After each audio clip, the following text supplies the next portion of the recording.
right, we back on this Detroit Lions football breakdown, prediction, preview, whatever you want to call it time. We are the last game in the thick NFL Week 6 slate, Monday night in Green Bay, Lambeau Field versus the Packers. Let's talk about it. Let's predict the game.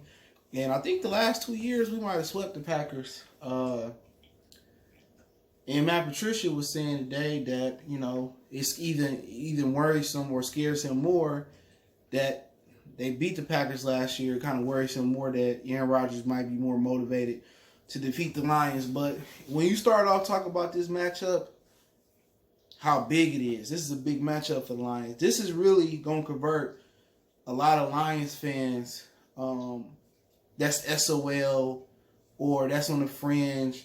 This could really convert a lot of Lions fans to believing and spending money at Ford Field and on Lions attire. If the Lions win this game, look for Lions apparel to shoot all the way up. Look for tickets to shoot all the way up. And Thanksgiving just gonna become that bigger game. I think we played like Chicago two times in 3 or 4 weeks. But to talk about this game, it starts really with injuries. Devontae Adams, he may or may not play. Darius Slay, he may or may not play. Deshaun Hand, I think is the big addition. He may or may not play. Mike Daniels, I know he won't play in this game. So the bye week for the Lions give them an opportunity for the coaches to lay out a game plan, to watch what they did versus Dallas, and for the team to get healthy. But to start off talking about this, injuries, who playing and who not going to play, is going to make a huge difference. All right? Because if Devontae not going to play, then it's always going to start in the trenches, but it's really going to be even more imperative for the Lions in the run game. All right, and what I mean is the number one thing for the Lions is exploit Green Bay Packers' lack of run defense. They have to exploit that. They have to run the ball with success. They have to build on what they did from the Chargers, build on what they did with the Chiefs, and they got to run the ball between the tackles going up to Lambeau, control the clock once again like they did with Kansas City, but they have to have success in the run game. And then if Devontae don't play, then they got to stop Aaron Jones. You ever thought you would say stop Aaron Jones before Aaron Rodgers, but they can't let Aaron Jones get off. They got to stop him, stop Green Bay run game, make them one-dimensional, and may I say it, make Rodgers and Matt LaFleur beat you and limit the big play. Where Rodgers has been good this year at is down the field. In the Chicago game, the difference was he made the play down the field to Scatley, whatever his name is, I think it was. He made a play to him down the field. The Lions have to limit the big plays down the field, and they have to stop, they have to stop Aaron Jones in the run game is imperative. Then Packers got Bakhtiari was injured. I think Bulaga might be injured. So they got some injuries amongst their front line. But they got to stop Aaron Jones, and they got to stop the big play. Same thing they did versus Patrick Mahomes. Stop the big play down the field. But they got to stop Aaron Jones. If they make Green Bay one-dimensional, that offense ain't clicked all year. Even though they blew out Dallas, that offense didn't look fluent with Scatley or Geronimo Allison or Jimmy Graham. They ain't been the same Green Bay offense. And Aaron Rodgers has declined each year in the last 3 or 4 years. So they ain't been that offense. Let me just say that first. They ain't been the Aaron Rodgers, once-in-a-generational, best thrower of the football. And they still trying to figure it out. What they winning now off of is their defense is able to pin their ears back, get the quarterback. And, when Aaron Jones successful, or is Aaron Rodgers going down the field? So, injuries and then both run games. The Lions got to run the ball, and they got to stop the run. Those are my two biggest concerns going into this game outside of injuries is running the ball and stopping the run. And another big thing to inquire about the Lions this game is protecting Matthew Stafford. They have to protect Matthew Stafford. Once again, running the ball, keeping that balance, because when the defense know that you're throwing the ball, and once again, if he throw the ball 40, 35, 50 times, 60 times this game, chances is he going to either get hurt attempting to throw the ball that much, or nothing good gonna come out of it. Interceptions, fumbles, and we gonna lose. The Lions gotta run the ball with success so the defense can bite off the play action and they can't pin their ears back and get the quarterback. If they can play the run on the way to the quarterback, that means your run game ain't good enough. If they can rush the passer and then play the run onto the passer, and you ain't getting no success out of it, your run game ain't nothing. They got to run the ball not only for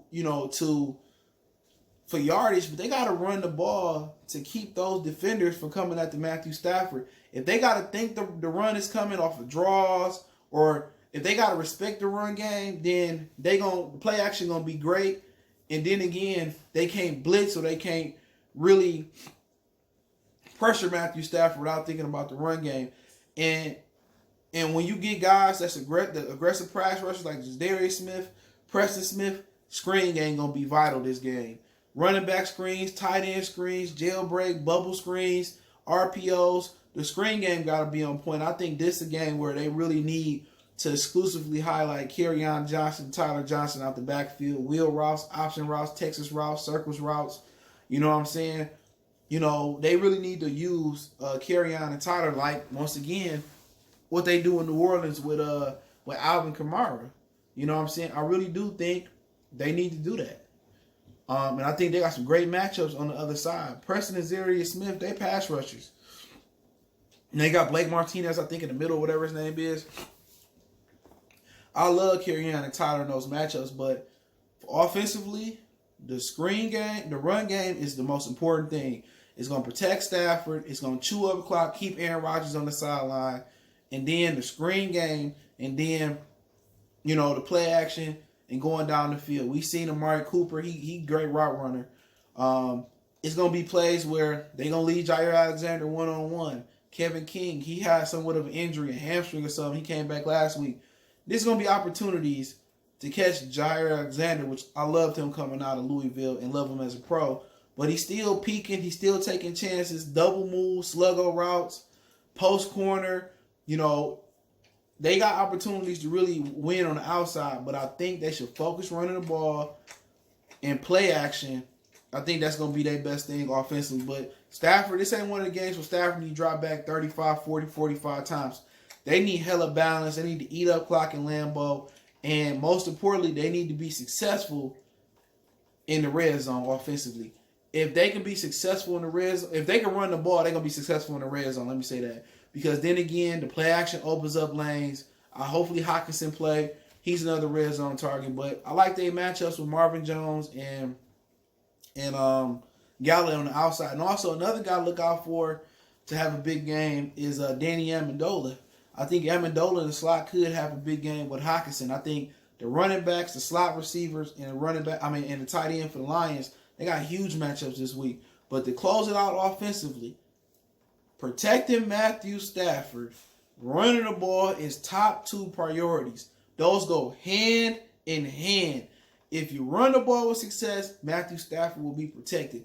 But if it gets to a point they get behind and Stafford got to wing that ball around, it's nothing going to come good of it. They got to run, protect, screen, play action, exploit matchups out on the outside. That's the offense. But protection for Matthew Stafford is key in the running game. They both priority number 1.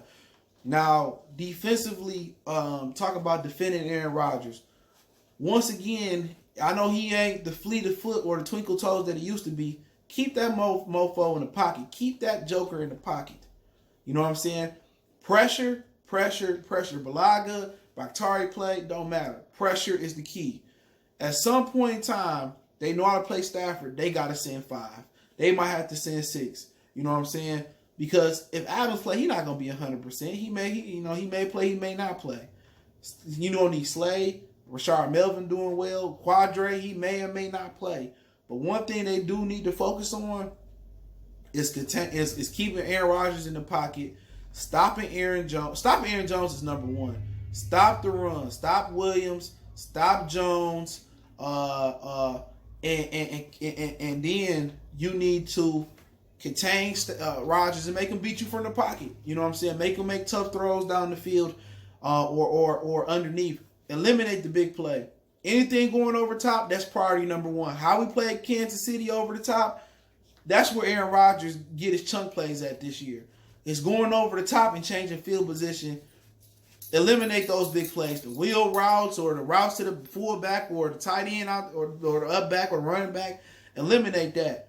Anything, nothing get behind us. Everything in front of us. Make him make decisions underneath. Make Scatly, make Geronimo, make tough catches in confined areas like you did last week with those speedy Kansas City Chiefs receivers. Don't let Jimmy Graham get off. He ain't the same player no more. You want to make these receivers do the same thing they did with Kansas City. Catch the ball in tight spaces and make miraculous catches. Don't let them get behind you. They can catch those deep passes. Allison can get them deep passes. Scanley can get those deep passes. Adams can get those. That's where they get they huge chunk of play. They run their plays from this year. Is passes down the field. All right? You stop that run. Play action don't work. You keep discipline in the back end and keep everything in front of you and make Rodgers make the throw underneath like you did Patrick Mahomes. Make him uncomfortable, get a pass rush, and make him be accurate underneath. I'm telling you, those receivers going to drop balls. He going to make errant throws. He not the same Aaron Rodgers that he once was. Not saying he ain't still bad or he don't have an arm talent that he once did, but it's a meshing period. Just as Matthew Stafford is meshing with the new offensive coordinator and Darrell Bevell, so is Matt LaFleur and Aaron Rodgers. And quite frankly, not having Randall Cobb, Bennett, or Jermichael Finley, or Jordy Nelson, or Donald Driver or Greg Jennings, really this offense is really subjected, is really down to Devontae Adams or Aaron Jones out the backfield. It's nobody else that scare you. They're still waiting for Allison to be consistent. They're still waiting for Scantling to be consistent. We've seen it. They got to schematically draw up plays for their guys to be successful. They got to depend on Aaron Jones running the ball to be successful in big plays down the field. If the Lions stop the run, pressure Rodgers, and eliminate the big play down the field, they should have a lot of success become Monday night. They should have a ton of success. But it all depends on who healthy, who not healthy. But defensively, for the Lions, they have to stop the run. They have to eliminate the big play. And they have to get pressure on Aaron Rodgers. Those are the three things. And if I had to add a fourth thing defensively, don't let the penalties get you. Don't let the stupid penalties get you. So remember, defensively, what to look for. And I told you how to defend Kansas City last week. So I'm on point. I know football.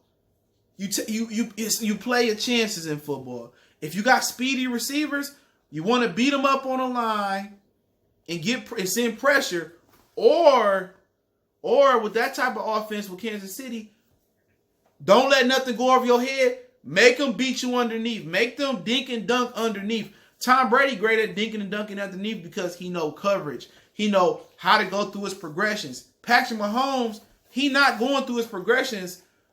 He not going to be as perfect underneath as Tom Brady is. But even when you get pressure on a guy like Tom Brady, he not as accurate. So you got to get pressure with all the great quarterbacks and good quarterbacks in this league. Aaron Rodgers no different. Move him off his spot, but take away the run game, to eliminate the big play down the field, and pressure him underneath and make him make those underneath passes. Because chances is you're going to intercept a play 15 yards and under, 10 yards and under. All your coverage is up. So you don't want to be in too much single high. You want to be cover 4, cover 6, 2-man shell, 2-man under. You don't want to be in a cover 2 come Sunday a lot. Yeah, you got 2 deep safeties in the back. Dude, all it takes is a safety to bite up, and then that's a big play. You want more defenders in the back end, and you trusting your front end to stop the run, and your coverage underneath or in the middle of the field to really play the front end and the middle of the defense play off each other. They pressure, and then the coverage, make them make tight throws, make Allison and Scanley make big throws. Hit them. You know what I'm saying? Hit them. and make them make spectacular clutch catches. And I guarantee you, it's a reason why it's a difference between AJ Green, Hopkins, Ty, and Antonio Brown when he playing. And it's a difference between those guys, Keenan Allen, and then your Scantleys, your Allison. Those guys gonna make those plays routinely. That's why you shade coverage to them or you roll coverage to them. That's why you double them. That's why you bracket a Travis Kelce at the end of the game. You ain't bracketing Jimmy Graham. These are facts. You're not bracketing Jimmy Graham. You know what I'm saying? You're not doubling Scantley. You're not doubling Allison. Adams, oh yeah, you might double him. But really, he get his plays down the field. So pretty much everything they did last week, but more emphasis on stopping the run, I think gonna be the key. And offensively, we talked about it, man. Run the ball, protect Stafford, screen game, play action. That's what it is. I got the Lions winning this game 21-27. I got the Lions winning by a touchdown. I just think it's our time, and I like what we're doing. I don't know who's going to be healthy, who's not healthy, but I think the Lions defense is coming to their own. But this is the game, Detroit Lions, listen to me. This is the game where you convert a lot of fringe believers, non-believers, or fans that got skeptics or skeptical about them. This is the time that you come through routinely. This is where the Lions trip, have a bullshit call versus Atlanta. This is where, the Kenny Galladay catching the back of the end zone, they fumbled away. Protect the football and go out there and win the game and make the city proud. That's it. You win this game, Lions apparel going to shoot up through the roof. Tickets going to shoot up through the roof. This is probably one of the most important Lions game out there. They beat Green Bay, and I believe they can get on a serious road. But seeing is believing. They got to do it. Appreciate it. 27-20. I got the Lions winning. Appreciate the love, support. Hit that subscribe button, bell icon button, share the videos, and check out my other channel for more music, sports, entertainment, and everything else at Goodfellas Sports TV. Appreciate the love, support. You want to make a donation, the link subscription. Best way to donate, though, is share the video. Y'all know what the business is. One time for the one time we gone.